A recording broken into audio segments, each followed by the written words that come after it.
Shalom, I'm Rabbi Eric, and today I'm reading from Judges 19, 20, and 21. I'll be reading from the TLV Bible, but you can follow along on whichever version of the Bible you have handy. Chapter 19. Now in those days there was no king in Israel. There was a certain Levite dwelling in a remote part of the hill country of Ephraim, who got himself a concubine out of Bethlehem in Judah. But his concubine played the harlot against him, and went away from him to her father's house to Bethlehem in Judah, and was there for a period of 4 months. Then her husband arose and went after her to speak kindly to her to bring her back. He had his servant and a pair of donkeys with him.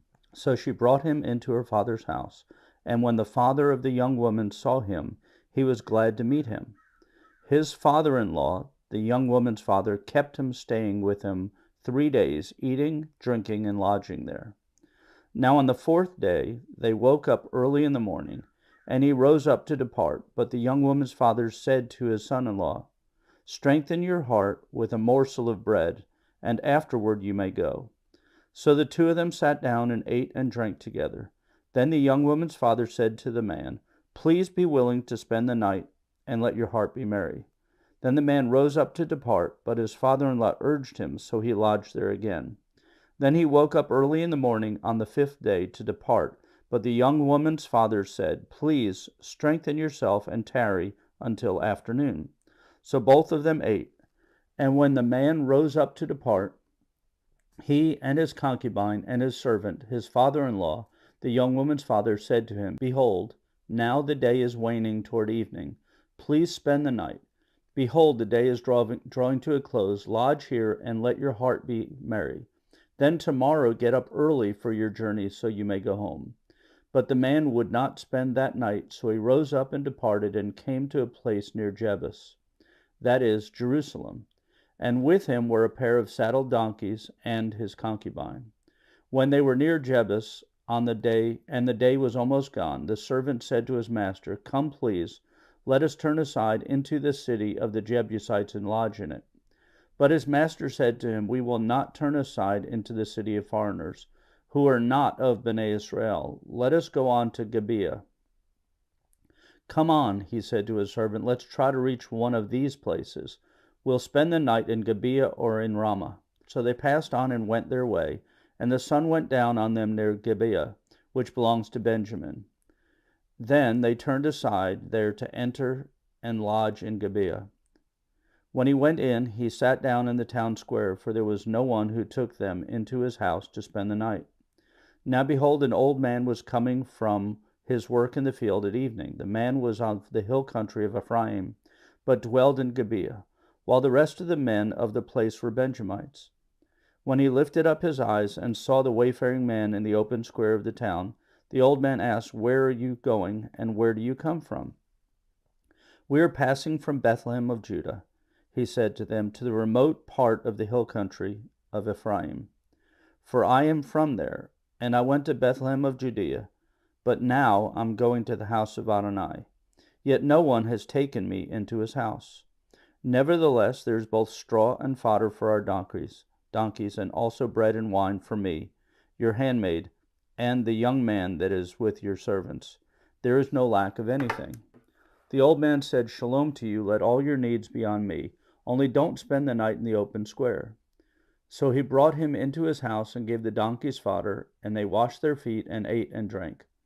While they were making their hearts merry, behold, some worthless men of the town surrounded the house. Pounding on the door, they shouted to the owner of the house, "Bring out the man that came into your house." They said to the old man, "So we may have relations with him." But the man, the owner of the house, went out to them and said, "No, my fellows, please don't do this evil. After all, this man has come into my house. Don't commit this disgraceful deed.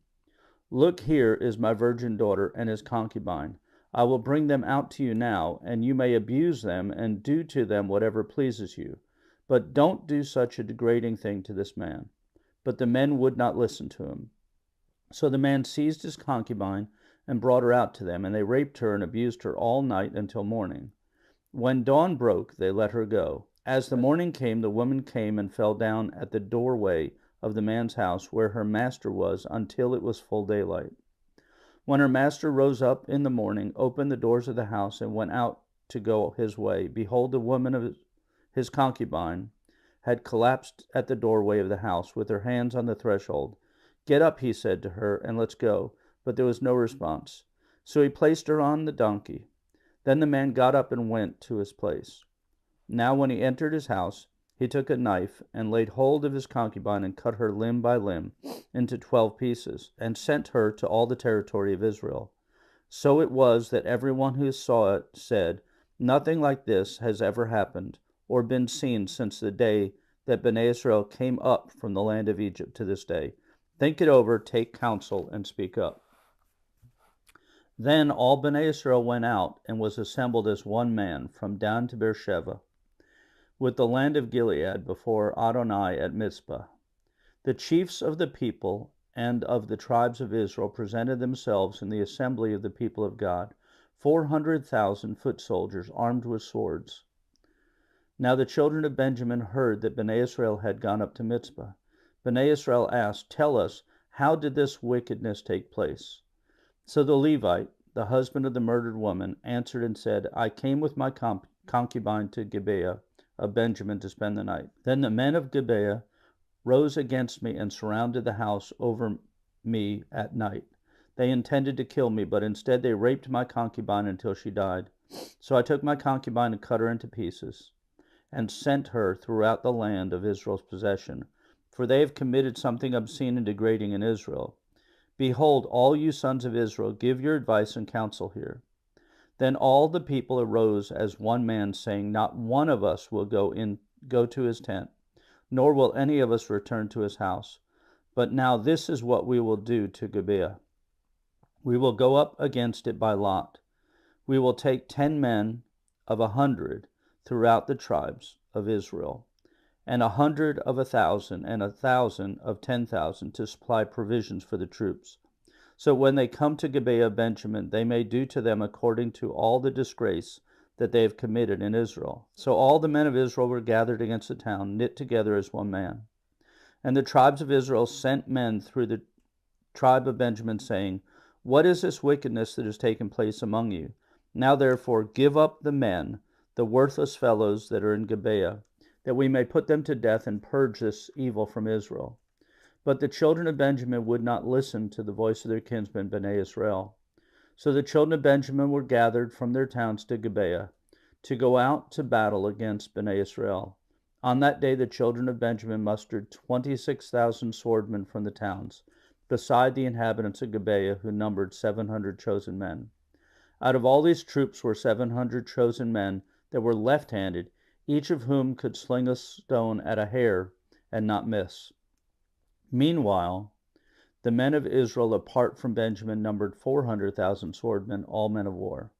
Then Bnei Israel arose, went up to Bethel, and inquired of God. They asked, "Who is to go up first to battle for us against the children of Benjamin?" Adonai replied, "Judah first." So Bnei Israel arose in the morning and camped against Gibeah. The men of Israel went out to battle against Benjamin, and arrayed for battle against Gibeah. But the children of Benjamin came out of Gibeah and struck down 22,000 men of Israel on the field that day. But the men of Israel rallied their strength and arrayed for battle again in the same place where they had arrayed themselves the first day. Yet Bnei Israel went up and wept before Adonai until evening. Then inquired of Adonai, saying, "Shall I again draw near to battle against the children of Benjamin, my brother?" Adonai said, "Go up against him." So Bnei Israel advanced against the children of Benjamin on the second day. Benjamin came out against them from Gibeah again the second day, and struck down 18,000 of Bnei Israel in the field, all drawing the sword. Then all Bnei Israel went up, and all the people came to Bethel and wept and sat there before Adonai. They fasted that day until evening, and they offered burnt offerings and fellowship offerings before Adonai. Then Bnei Israel inquired of Adonai, for the ark of the covenant of God was there in those days. And Pinchas, son of Eleazar, son of Aaron, had ministered before it in those days, saying, "Shall I yet again go out to battle against the children of Benjamin, my brother, or should I cease?" Adonai replied, "Go up, for tomorrow I will give him into your hand." So Israel set men in ambush against Gibeah on all sides. Then Bnei Israel advanced against the children of Benjamin on the third day, and arrayed against Gibeah as at other times. The children of Benjamin came out against the people, but they were drawn away from the town, and they began to strike and kill some of the people, about 30 men of Israel, as at other times on the highways, of which one goes up to Bethel, and the other to Gibeah. So the children of Benjamin said, They are defeated before us as before. But Bnei Israel said, Let us flee and draw them away from the town to the highways. Then all the troops of Israel rose up from their place and arrayed themselves at Baal Tamar. And the troops of Israel in ambush burst out of their place west of Geba. Then 10,000 troops, chosen from all Israel, made a frontal attack on Gibeah, and the battle became fierce. But the Benjamites did not know that disaster was about to strike them. Then Adonai struck Benjamin before Israel. Bnei Israel killed 25,100 of Benjamin that day, all drawing the swords. So the children of Benjamin realized that they were defeated.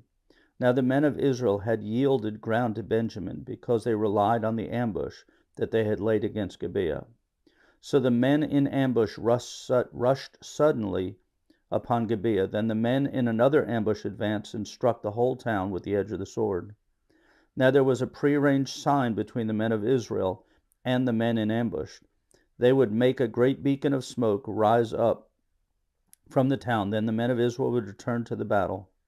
Then when Benjamin began to strike, killing about 30 of the men of Israel, they said, Surely they are defeated before us, as in the first battle.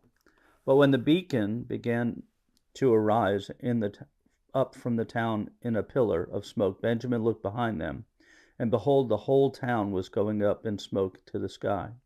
And the men of Israel turned back, and the men of Benjamin were terrified, for they realized that disaster had struck them. Therefore they turned their backs before the men of Israel toward the way of the wilderness. But the battle overtook them.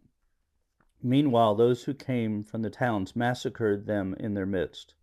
They surrounded the Benjamites, chased them, and easily overtook them, near Gibeah toward the east. Thus 18,000 men of Benjamin fell. All of them were men of valor. Then the rest turned and fled toward the wilderness, to the rock of Rimmon. But they picked off 5,000 of them on the highways. They pressed hard after them to Gidom, and struck down 2,000 more of them. So all who fell that day of Benjamin were 25,000 men drawing the sword. All of them were men of valor. But 600 men turned and escaped into the wilderness, to the rock of Rimmon, and stayed at the rock of Rimmon 4 months. The men of Israel turned back against the children of Benjamin, and struck them with the edge of the sword, the entire city, the cattle, and all that they found. They also set on fire all the towns that they found. Chapter 21. Now the men of Israel had sworn in Mizpah, saying, None of us will give his daughter to Benjamin in marriage. So the people came to Bethel and sat there till evening before God, and lifted up their voices and wept bitterly. They said, Adonai, God of Israel, why has this happened in Israel, that one tribe should be missing in Israel? Then it was on the next day that the people rose up early and built an altar there, and offered burnt offerings and fellowship offerings. Then Bnei Israel asked, Who is there among all the tribes of Israel who did not come up to the assembly before Adonai? For they had made a great oath concerning anyone who did not come up to Adonai at Mizpah, saying, He will surely be put to death. Now Bnei Israel felt sorry for Benjamin their brother, and said, Today one tribe has been cut off from Israel. What should we do about providing wives for those who are left, since we have sworn by Adonai not to give them any of our daughters in marriage? Then they inquired, Which one of the tribes of Israel did not go up to Adonai at Mizpah? Then behold, no one had come to the camp from Jabesh Gilead to the assembly. For when the people were numbered, behold, not one of the inhabitants of Jabesh Gilead was there. So the congregation sent 12,000 valiant warriors there, and commanded them, saying, Go and strike the inhabitants of Jabesh Gilead, with the edge of the sword, with the women and the little ones. Now this is the thing that you will do. You are to utterly destroy every male and every woman who has lain with a man. So they found among the inhabitants of Jabesh Gilead 400 young virgins who had not known a man by lying with him. So they brought them to the camp at Shiloh, which is in the land of Canaan. Then the whole congregation sent and spoke to the children of Benjamin, who were in the rock of Rimmon, and proclaimed shalom to them. When Benjamin returned at that time, they gave them the women whom they had spared from the women of Jabesh Gilead. Yet they were not enough for them. So the people were sorry for Benjamin, because Adonai had made a breach in the tribes of Israel. Then the elders of the congregation said, "What should we do about wives for those who are left, since the women have been destroyed out of Benjamin?" They said, "The survivors of Benjamin must have heirs, so that a tribe would not be blotted out from Israel. Yet we cannot give them wives for our daughters." For Bnei Israel had sworn, saying, "Cursed is he who gives a wife to Benjamin." So they said, "Behold, there is a feast of Adonai from year to year at Shiloh, which is to the north of Bethel, on the east side of the highway that goes up from Bethel to Shechem, and to the south of Lebonah."